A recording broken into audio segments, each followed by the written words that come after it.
আমি একটা ভালোবাসা প্রবণ হৃদয়ের মালিক। আমাকে ভালোবাসো। প্রাচীন নদীর মতো বিহবল ধারায় নিস্তরঙ্গ বয়ে যাচ্ছে জীবন। প্রতিধ্বনিহীন পাহাড়ি আকাশের মতো অবরুদ্ধ হয়ে আছে মন।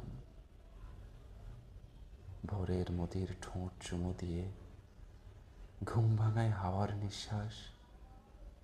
তবু কোথায় যেন বাজেনি সুর, কোথায় যেন মেলে দেয়নি ঘ্রাণের আঁচল। ফুল এলো খোপা। আমি তো সারা জীবন কবিতাই বাঁচতে চেয়েছিলাম, যেখানে জ্যোৎস্নায় ঢেউ খেলে লাস্যময়ী হাত, যেখানে রৌদ্রে ভাঁজ খোলে নিশির উত্তাপ। শীতহীন, হেমন্তহীন এমন দুপুর তো চাইনি, নবান্নের উদ্দামহীন এমন সন্ধ্যাও চাইনি। আমি একজন ভালোবাসা প্রবণ মানুষ। আমাকে ভালোবাসো।